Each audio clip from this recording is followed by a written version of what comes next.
کہ کیسے 15 اپریل 1912 کو اتنا بھاری جہاز برف کی چٹان سے ٹکرا کر ٹوٹ گیا۔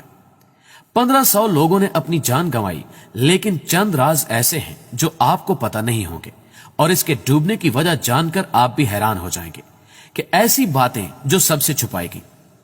لگ بھگ 882 فٹ لمبا، 115 فٹ اونچا اور 52 فٹ چوڑا جہاز ٹائٹینک کے نام سے جانا جاتا ہے۔ اس کا وزن 46,388 ٹن تھا۔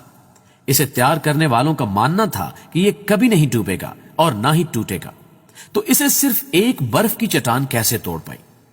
جدید تحقیق نے ثابت کیا ہے کہ جہاز کے ڈوبنے کی وجہ محض ایک برف کی چٹان نہیں تھی۔ وہ دھات جس سے جہاز تیار کیا گیا تھا، آگ جلنے کی وجہ سے اپنی طاقت کھو بیٹھی تھی، یعنی دھات کمزور سے کمزور تر ہوتی چلی گئی، اور یہ آگ تقریباً 3 ہفتے تک لگاتار جلتی رہی اور عملے کو اس کی خبر نہ ہوئی۔ سائنسی نقطہ نظر کے مطابق جلنے کے باعث یہ دھات 75% تک کمزور ہو جاتی ہے۔ یہی وجہ تھی کہ ٹائٹینک برف کی چٹان سے ٹکرانے کے بعد 2 حصوں میں تقسیم ہو کر سمندر کی آغوش میں چلا گیا۔ بہرحال یہ حادثہ تو رونما ہو ہی گیا، لیکن اپنے پیچھے بہت سارے سوالات چھوڑ گیا۔ معزز دوستو، RMS ٹائٹینک کے نام سے جانا جانے والا یہ جہاز، جس کو کبھی نہ ڈوبنے والا جہاز قرار دیا گیا، بدقسمتی سے اپنے پہلے ہی سفر میں بری طرح ناکام ہو کر ڈوب گیا۔ اس کے بارے میں تقریباً بیشتر لوگ جانتے ہوں گے۔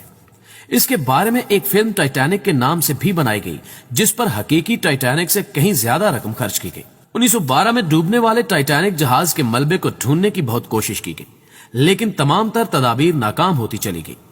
انہی کوششوں میں 73 سال بیت گئے۔ پھر سن 1985 میں ریبورٹ ریسرچنگ ٹیم اور بارلٹ نے آخرکار ٹائٹینک کے ملبے کو ڈھونڈ نکالا۔ اب ٹائٹینک سے متعلق کئی رازوں کا پردہ فاش ہو رہا ہے، کیونکہ جب یہ جہاز ڈوبا تو یہ ثابت تھا، مگر اس کا ملبہ 2 حصوں میں تقسیم ہو کر 600 کلومیٹر کی دوری پر پڑا ملا۔ جب جہاز کا ملبہ مل گیا تو اس کے اندر سے قیمتی جواہرات، برتن اور شراب کی بوتلوں جیسے سامان کو تو نکال لیا گیا، مگر اس کے ملبے کو باہر نہیں نکالا گیا۔ اس کے ملبے کو آج تک پوری طرح سے باہر نہیں نکالا جا سکا۔ اس کے ملبے کو نکالا کیوں نہیں گیا، یہ آج تک ایک راز ہے، جس کی گتھی کو آج تک کوئی سلجھا نہیں پایا۔ سوچنے کی بات تو یہ ہے کہ آخر تمام کوششوں اور جدید ٹیکنالوجی کے باوجود اس کے ملبے کو کیوں نکالا نہیں جا سکا؟ کیا ایسا تو نہیں کہ جان بوجھ کر اس کے ملبے کو پانی سے باہر نہیں نکالا جا رہا؟ ایسا نہیں کہ اس جہاز کو باہر نکالنے کی کوشش نہیں کی گئی، بلکہ جدید ترین ٹیکنالوجیز کا استعمال کر کے اسے باہر نکالنے کی کوششوں کے منصوبے بنائے گئے، لیکن کسی پر بھی عمل درآمد نہ ہو سکا۔ کیونکہ ایک بڑی وجہ تو یہ تھی کہ اس جہاز کو جب تلاش کر لیا گیا تو اس کی باڈی بے حد کمزور ہو چکی تھی۔